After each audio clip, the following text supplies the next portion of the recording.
कौन कहता है भगवान आते नहीं, सबरी की तरह भीलने की तरह तुम बुलाते नहीं, बुलाते नहीं। कौन कहता कि भगवान आते नहीं, हाँ आते नहीं, सबरी की तरह भीलने की तरह तुम बुलाते नहीं, बुलाते नहीं। कौन कहता है भगवान आते नहीं, आते नहीं, सबरी की तरह भीलने की तरह हम बुलाते नहीं, बुलाते नहीं। सभी लोग मीठी मीठी तालियों के साथ प्रभु को बुलाएंगे। वो आजा,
प्यारे, कौन कहता है कि भगवान खाते नहीं?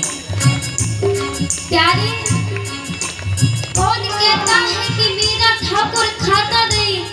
एक बार सबरी भैया की तरफ देखा, कोई कहता है भगवान ब्राह्मणों के यहाँ खाते हैं, तो वो सबरी भैया तो एक भीली जाति की थी, उनके यहाँ जाकर जूठे बेर खाने लगे, क्योंकि सबरी का भाव था अगर आप भी भाव से खिलाओगे ना तो मेरा ठाकुर अवश्य खा लेगा। सबरी की तरह तुम खिलाते नहीं, खिलाते नहीं, सबरी की तरह हम खिलाते नहीं, खिलाते नहीं। कौन कहता कि भगवान आते नहीं, आते नहीं, यशोदा की तरह, सबरी की तरह तुम बुलाते नहीं, बुलाते नहीं। कौन कहता कि भगवान आते नहीं, आते नहीं, यशोदा की तरह, यशोदा की तरह तुम बुलाते नहीं, बुलाते नहीं। वो आजा,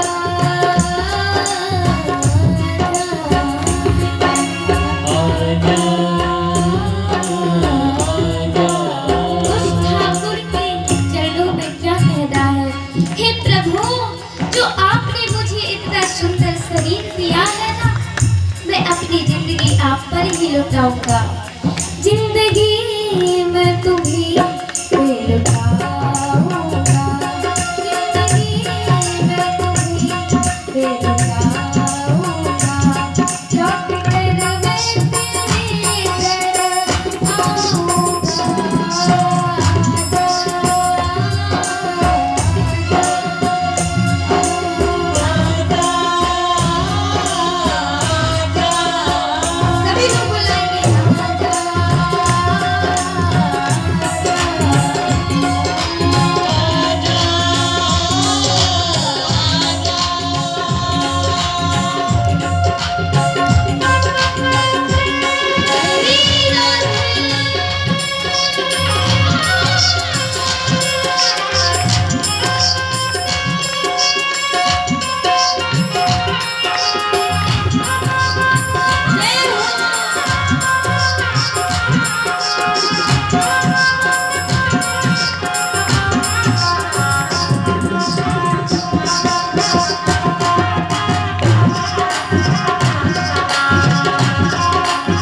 सभी लोग बुलाएंगे बड़े भाव के साथ कहेंगे, हे प्रभु तो एक दिन मेरे घर आना, मेरे बातें भगवान से कहता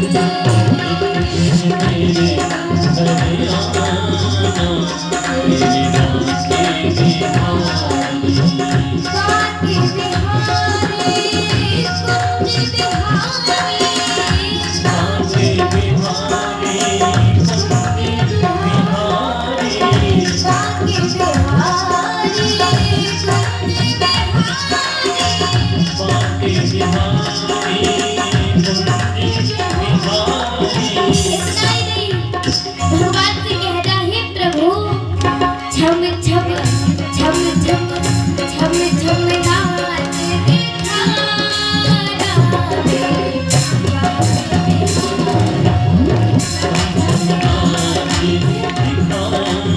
दिखाना मेरे बातें एक दिन मेरे घर आना, मेरे बातें बिहारी, एक दिन मेरे घर आना, मेरे बातें बिहारी।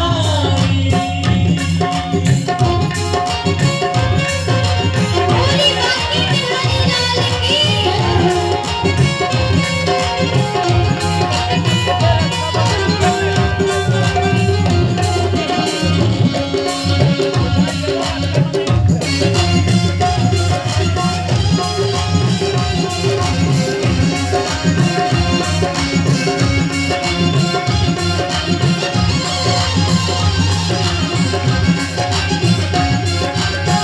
एक दिन मेरे घर आना,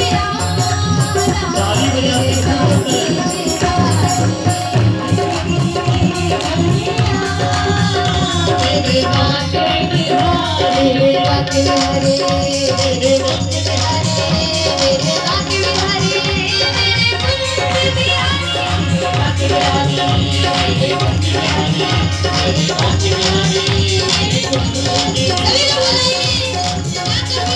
सभी लोग बोलेंगे, बात करेंगे, मेरे बातें बिहारी, मेरे बातें बिहारी, मेरे बातें बिहारी, मेरे बातें राधा को खिलाना, मेरे बातें बिहारी, राधा को खिलाना, मेरे बातें बिहारी,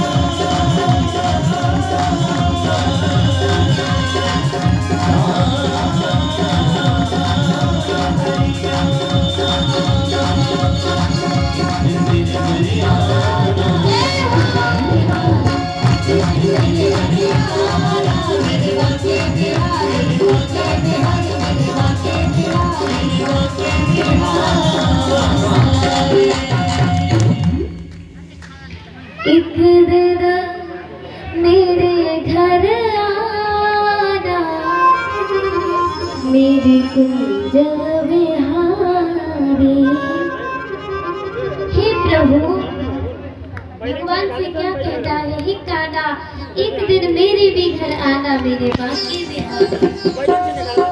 इतना ही नहीं, छम छम नाच दिखाना। प्यारे हे बांके बिहारी, मेरे घर में आना, पर छम छम ठुमक ठुमक नाच कर जाना। क्योंकि हमारे कान्हा जी थे ना, छोटे थे तो बड़ा सुंदर नृत्य करते थे। ठुमक ठुमक प्रभु चला है पराई। जब मैया यशोदा कान्हा को सजाया करती थी, श्रृंगार किया करती थी, तो कान्हा ठुमक ठुमक चला करती थी। प्यारे, इसीलिए गोविंद से ही प्रार्थना करो, हे गोविंद आप हमारे घर में भी आओ। और प्यारे, वो गोविंद कहीं नहीं मिलने वाला, वो गोविंद कथा सुनने से, भजन करने से मिलेगा। इसीलिए सभी लोग कथा सुनो, भजन करो, क्योंकि भजन से ही सब कुछ होता है। आज जो परीक्षित महाराज थे, जिन्हें श्राप दिया गया था कि तुम्हारी 7वें दिन तक मृत्यु हो जाएगी, एक तक्षक सर्प आके तुम्हें डस लेगा, तुम्हारी मृत्यु हो जाएगी। परीक्षित जी महाराज को बड़े बड़े ऋषि योने किसी ने भी नहीं बता पाया कि मुक्ति को उपाय क्या है। पर आज जब हमारे सुखदेव जी महाराज का आगमन हुआ, तो सब लोग उठकर प्रणाम करने लगे। हे सुखदेव महाराज प्रणाम, बोले सुखदेव भगवान की। सभी प्रणाम करने लगे। सुखदेव जी महाराज से प्रश्न रखा कि जिसका 7 दिन बाद प्रारब्ध होगा, उसकी मुक्ति का उपाय क्या है। तो सुखदेव जी महाराज जी हंसने लगे, मुस्कुराने लगे। कहा, हे राजन परीक्षित, आप मत घबराइए, आपकी मृत्यु, आपकी मुक्ति का कारण मुझे मिल गया है। मुक्ति का कारण और कोई नहीं, ये भागवत कथा है। जब तक भागवत कथा नहीं सुनोगे, तब तक मुक्ति होने वाली नहीं है। बोले भागवत भगवान की। सुखदेव जी ने कहा, हे परीक्षित, मैं तुम्हें भागवत कथा सुनाऊंगा। भागवत कथा के नियम होते हैं। जो भागवत कथा सुनता है, जैसे एक आसन पर बैठना पड़ता है। हे परीक्षित, पहले तुम बैठना सीखो, फिर तुम्हें मैं भागवत कथा श्रवण कराऊंगा। आज परीक्षित से सुखदेव जी ने कहा, और इतना ही नहीं, अपने मन को भी जीतो, क्योंकि व्यक्ति, मनुष्य जब तक अपने मन को नहीं जीत पाता, वो कुछ नहीं कर पाता। ये मन क्या है? ये मन हमारा चंचल है, कभी यहाँ भटकता है, कभी वहाँ भटकता है, ये गोविंद का भजन नहीं करने देता। ये मन बड़ा चंचल है, कैसे तेरा ध्यान करो। जीव कहता है, प्रभु ये मन है ना, ये मन चंचल है, ये मन आपका ध्यान नहीं करने देता। इसीलिए सबसे पहले मन को जीतो, तभी भागवत कथा सुनने में रुचि हो पाएगी। तो परीक्षित जी महाराज ने अपने मन को जीता। आज सुखदेव जी महाराज परीक्षित जी को कथा श्रवण कराने लगे। कहते हैं, हे राजन परीक्षित, महाभारत में कथा आती है। महाभारत में एक ऐसी नारी हुई जिनका नाम था देवी मदालसा। आपने सुनी होगी ये कथा। महाभारत में एक नारी थी जिसका नाम था मदालसा। मदालसा के पुत्र थे। एक दिन क्या हुआ, एक दिन राजा ने कहा मदालसा से, ही रानी, हमें बुढ़ापा आ गया पर हमने भजन नहीं किया। बीत गए दिन भजन बिना। हे स्वामी, आज हमें बुढ़ापा आ गया पर आज हमने इस गोविंद का भजन नहीं किया। कई लोग कहते हैं बचपन में भजन नहीं किया जाता, बुढ़ापे में भजन किया जाता है। ऐसा नहीं है। जब बुढ़ापा आता है ना तो शरीर कांपने लगता है, मुख से राम का नाम नहीं निकलता। प्यारे, भजन तो करना ही पड़ता है, क्योंकि जब तक उस परमात्मा का चिंतन नहीं करेंगे, मनन नहीं करेंगे, तो गोविंद कैसे मिलेगा, परमात्मा कैसे मिलेगा। परीक्षित ने प्रश्न किया, हे सुखदेव महाराज, भगवान किसको मिलते हैं? भगवान क्या ब्राह्मणों को मिलते हैं? भगवान क्या ज्ञानियों को मिलते हैं, संतों को मिलते हैं? प्यारी सुनिए, भगवान ब्राह्मणों को नहीं मिलते, ज्ञानियों को नहीं मिलते। परमात्मा तो उसको मिलता है जो ज्ञानी हो, जो भगवान का भक्त हो, बैरागी हो, जिसके मन में गोविंद के प्रति, परमात्मा के प्रति प्रेम है, तो गोविंद उसी को मिलता है। क्या शबरी मैया ब्राह्मण थी? क्या शबरी ब्राह्मण थी? पर भगवान उनकी कुटिया में आकर जूठे बेर खाने लगे। क्यों? क्योंकि प्रेम के कारण। मेरा गोविंद कहता है, जात जात को पाय दो, जात जात में जात, पर भगवान ऐसी जात है, वो सब जात न मैं जात। शबरी तो एक भिल्ली थी। क्या शबरी मैया ब्राह्मण थी? कोई कहता है भगवान स्नान करने से मिलता है।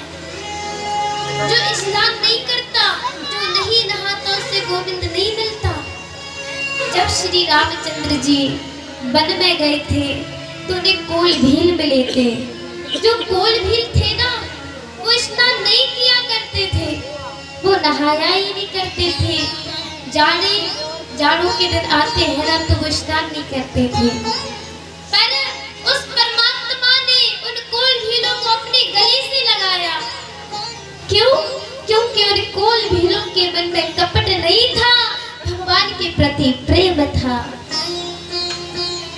अस हमारा प्रभु बड़े से बिकाली, अस हमारा प्रभु बड़े से बिकाली,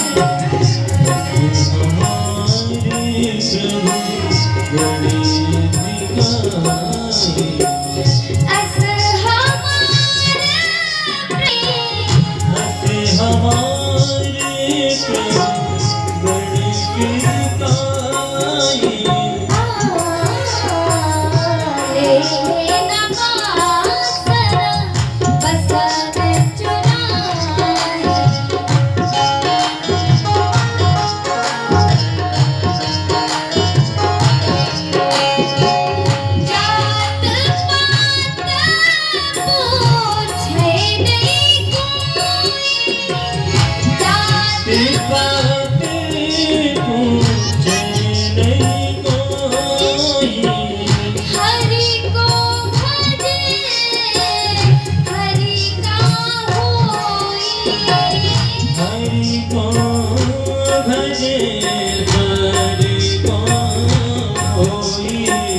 जय सिया राम, जय सिया राम।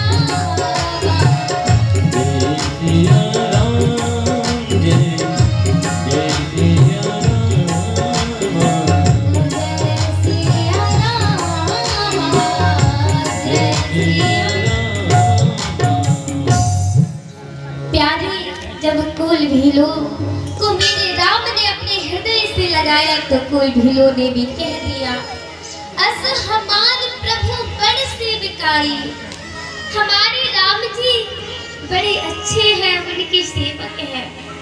क्योंकि जब श्री राम जी इस जंगल में नहीं आए थे ना, तो हम किसी के बर्तन चुरा लिया करते थे, हम चोरी किया करते थे, हम चोरी किया करते थे, किसी को मारा करते थे, किसी को लूट लिया करते थे।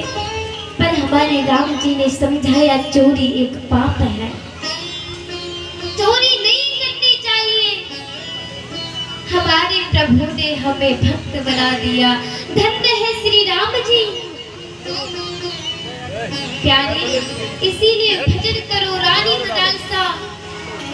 राजा से कहते हैं, हे प्रभु, हाँ आप ठीक कह रहे हो, हमें भजन करना चाहिए।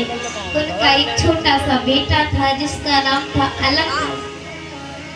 अलग को राज दे दिया, कहा तुम राज्य संभालो।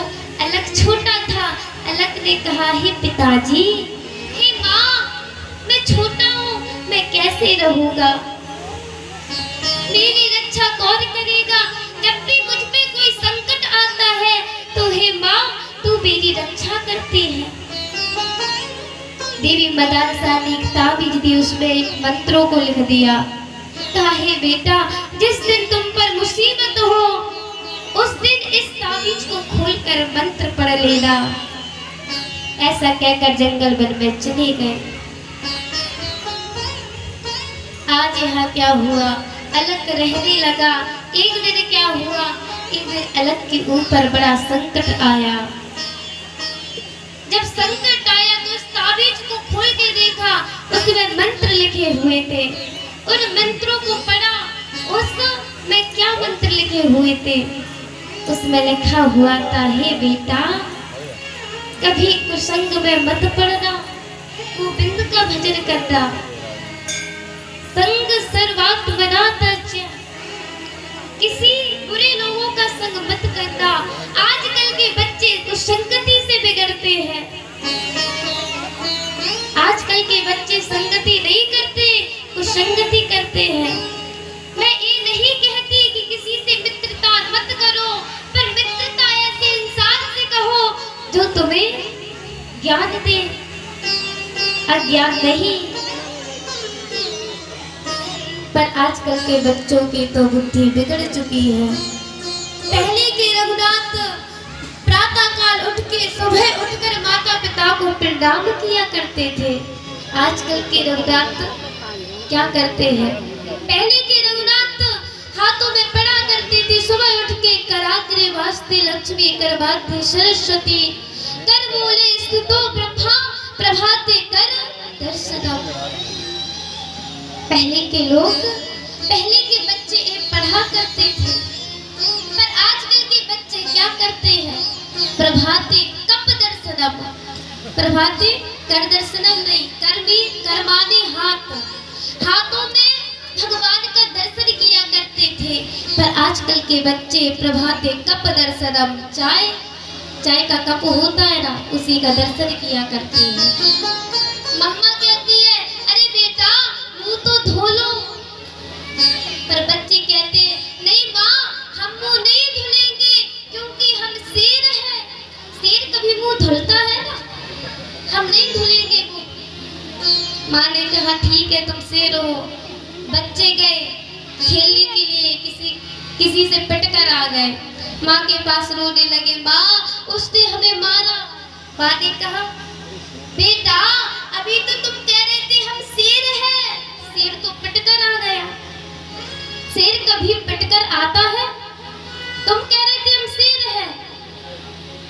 प्यारे, आजकल के बच्चों की बुद्धि बिगड़ चुकी है। प्रातः काल उठ के रघुनाथा, माता पिता गुरु ना वह बाथा। इस कलयुग के बच्चे कैसे हैं? प्रातः काल उठ के रघुनाथा, माता पिता से चाय मंगाता। आजकल के बच्चे प्रातः काल उठ कर के माता पिता से चाय मंगवाते हैं। प्यारे, ऐसे रहो, बिगाड़े, केवल गोविंद को रटते रहो। ऐसा मत करो। आज अलग ने जब देखा, अलग ने पढ़ा तो अलग के नेत्रों में आंसू आ गए। प्यारे, उसमें लिखा था, बेटा कभी किसी के साथ अन्याय मत करना, पाप होता है। कभी किसी के साथ धोखा नहीं करना, चोरी नहीं करना। पर आजकल के माता पिता भी है ना, उनकी भी बुद्धि बिगड़ चुकी है, क्योंकि माता ही पिता बच्चों को संस्कार देते हैं। पर आजकल की मैया क्या करती है, जब बालक छोटा होता है ना, स्कूल जाता है, स्कूल से एक पेंसिल चुरा कर लाता है। माँ से कहता है, माँ देखो मैं पेंसिल लेकर आया हूँ। तो माँ ने पीठ थपथपा दी, बेटा ऐसे ही कल ये को लेके आना। आपने सुना होगा सुल्ताना डाकू की कथा। जो सुल्ताना डाकू था ना, जब उसे सजा होने जा रही थी, जब उसे फांसी की सजा होने जा रही थी, तो जिसको जो कोई मरता है, जिसे फांसी की सजा होती है, तो उससे पूछा जाता है, तुम्हारी आखिरी ख्वाहिश क्या है, इच्छा क्या है? तो सुल्ताना डाकू ने कहा, मेरी आखिरी इच्छा है मेरी माँ को बुलवाओ। तो सुल्ताना डाकू की मैया आई, माँ आई। पर आज सुल्ताना डाकू की जब माँ आई, जब सुल्ताना डाकू ने अपनी माँ को देखा, तो जाकर के जोर से अपनी माँ की नाक में काट लिया। जब अपनी माँ की नाक में काटा, तो सबने पूछा, हे सुल्ताना तूने अपनी माँ को क्यों काटा? तो सुल्ताना रोते हुए कहने लगा, आज मुझे फांसी की सजा होने जा रही है ना, इसका कारण मेरी माँ है। जब मैं छोटा था, जब मैं स्कूल से एक पेंसिल चुरा कर लाया था, तो मेरी माँ ने मेरी पीठ थपथपाई थी, बेटा तुमने बहुत अच्छा किया। पर उस दिन मेरी माँ मेरी पीठ पे हाथ ना रखे, वो हाथ मेरे गालों में मारती, तो काश मुझे फांसी की सजा नहीं होती, मुझे फांसी की सजा नहीं होती। तो हे माताओं, मेरा आपसे निवेदन है, अपने बच्चों को अच्छे संस्कार दो। आजकल के बच्चों को तो पैर, अपने से बड़ों के पैर छूने में शर्म आती है। हम क्यों छुए पैर? आजकल के लोग झुकना नहीं चाहते, हम क्यों झुके किसी के लिए? पर प्यारे, ऐसा मत करो, क्योंकि ऐसा नहीं करना चाहिए। सुखदेव भगवान कहते हैं, हे परीक्षित, ऐसा नहीं करना चाहिए, भजन करना चाहिए। तुम भी परमात्मा का स्मरण करो, क्योंकि सूरत से कीरत भली जो बिन पंखना उड़ जाती,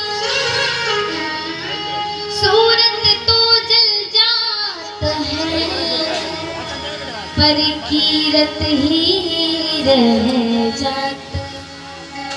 सूरत से कीरत भली, ये सूरत है ना, ये हम है, ये हमारे हाथ है, ये हमारे कान है, ये हमारी आंख है, ये कुछ नहीं है। जब बुढ़ापा आता है ना, हम कहते हैं ना, ये मेरी आंख है, ये मेरे कान है। जब बुढ़ापा आता है तो ये आंख देखना बंद कर देती है, ये कान सुनना बंद कर देते हैं, ये पैर चलना बंद कर देते हैं, जिन्हें तू अपना कहता है मेरा है। प्यारे, ये शरीर भी तक हमारा नहीं है, हमारा तो केवल परमात्मा है।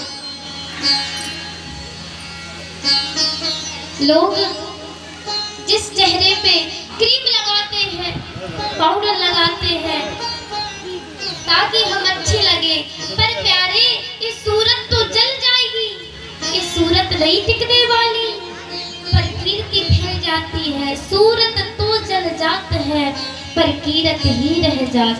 कीर्ति फैल जाएगी कि मनुष्य ऐसा काम करके चला गया, मनुष्य ऐसा काम करके चला गया। अगर आज कोई दुष्ट पापी मर जाए, सारे लोग कहते हैं अरे ठीक हुआ तो चला गया, ठीक हुआ तो मर गया। पर आज कोई धर्मात्मा मर जाता है, सारे लोग कहते हैं ऐसा क्या हुआ सो वो मर गया, वो कितना अच्छा था। लोग कहते हैं ना, तो ऐसा काम करो कि हम मर जाएं तब भी लोग हमें याद करें। सभी लोग ऐसा काम करो, प्रेम से कहो श्री राधे, जोर से कहो श्री राधे, और जोर से श्री राधे। आज परीक्षित जी महाराज सुखदेव से प्रश्न करते हैं, हे प्रभु, जो नारायण है, ब्रह्मा है, इस सृष्टि की उत्पत्ति कैसे हुई? इस सृष्टि को जहाँ हम और आप यहाँ बैठे हैं ना, इस सृष्टि को किसने बनाया, किसने बनाया, इसकी उत्पत्ति कैसे हुई? सुखदेव जी कहते हैं, हे राजन परीक्षित, इस सृष्टि है ना, इस सृष्टि की उत्पत्ति तो नारायण भगवान ने की। पहले इस दुनिया में कोई नहीं था, केवल वो एक नारायण था, नारायण। इस दुनिया में कोई नहीं था, केवल नारायण भगवान थे। एक बार नारायण के मन में विचार आया, मैंने बहुत अकेले रह लिया, मेरा मन नहीं लगता, मैं एक से अनेक हो जाऊं। तो नारायण भगवान ने देखा इस धरती, यहाँ पर तो कुछ नहीं है, स्थावर जंगम अंडज उद्भिज स्वदेश, ये कुछ नहीं था। तो नारायण भगवान ने जल का निर्माण किया, नार का। पानी को संस्कृत में नार बोलते हैं, उसका निर्माण किया। उसी जल में नारायण भगवान ने अपना अयन बनाया, अयन माने मकान, मकान बनाया। और उसी में शेष नाग जी रह रहे, शेष नाग जी द्वारा रहने लगे, निवास करने लगे। फिर भी नारायण भगवान ने सोचा मैं अकेला हूँ, तो क्या हुआ, नारायण भगवान की नाभि से एक पुष्प निकला और उसमें से श्री ब्रह्मा जी का प्राकट्य हुआ। बोली ब्रह्मा जी भगवान की। जब ब्रह्मा जी का प्राकट्य हुआ, प्रकट हुए, तो ब्रह्मा जी की 3 मुख है। ब्रह्मा जी को अपनी गर्दन नहीं हिलानी पड़ती, क्योंकि उन्हें तो सब जगह का दिखता है, 3 मुख है ना। तो ब्रह्मा जी देख रहे हैं, अरे मुझे जन्म किसने दिया, मैं कहां से आया? तो आकाशवाणी हुई, अगर तुम जानना चाहते हो तुम कहां से आए, तुमने कहां से जन्म लिया, तो तुम्हें तप करना पड़ेगा, तप करना पड़ेगा। तो ब्रह्मा जी ने तप किया, नारायण भगवान प्रकट हो गए। बोली आनंद कंद भगवान की। जब नारायण भगवान प्रकट हुए तो ब्रह्मा जी ने प्रणाम किया। ब्रह्मा जी को पता चला मुझे नारायण भगवान ने जन्म दिया। यहाँ प्रभु ने नारायण के कान में 4 मंत्रों की, 4 श्लोक की भागवत कही। और हे राजन परीक्षित, फिर इस दुनिया में भगवान ने इस सृष्टि को बनाया। फिर इस दुनिया में जो मानव रहा करते हैं ना, उनको बनाया। इस शरीर क्या है? इस शरीर 5 तत्वों से बना हुआ है, जल, अग्नि, आकाश, वायु, पृथ्वी। इन 5 तत्वों का इस शरीर है। चित जल पावन गगन सबीरा, पंच रचित अधम शरीरा। इस शरीर कोई तत्वों से नहीं, 5 तत्वों से बना हुआ है। ध्यान से सुनिए, 5 तत्वों से ही कुत्ता बना है, 5 तत्वों से हाथी बना है, चींटी, चिंटा भी तक 5 तत्वों तत्वों से बना हुआ है। जल, अग्नि, आकाश, वायु, पृथ्वी। फिर ही परीक्षित, ये मानव है ना, फिर भगवान ने मानवों की दुनिया बसाई। फिर यहाँ सारे लोग भगवान का चिंतन करने लगे, भगवान को पुकारते हैं, भजन करने लगे, क्योंकि इस संसार में भागवत का प्रचार हुआ, तभी तो लोग भगवान का भजन करने लगे। हे सुखदेव जी कहते हैं, परीक्षित, जो भगवान है ना, भगवान तो एक दासी के यहाँ जाकर भगवान ने केले के छिलके खाए थे। परीक्षित जी कहने लगे, अरे हे प्रभु, हमने सुना है केला तो खाया जाता है, पर केले के छिलके नहीं खाए जाते। वो दासी कौन थी जहाँ मेरे प्रभु ने केले के छिलके खाए? मुझे एक कथा विस्तार से सुनाओ। सुखदेव जी कहते हैं, अवश्य सुनाऊंगा। आइए आप और हम सभी तृतीय स्कंद में प्रवेश करते हैं। बोलिए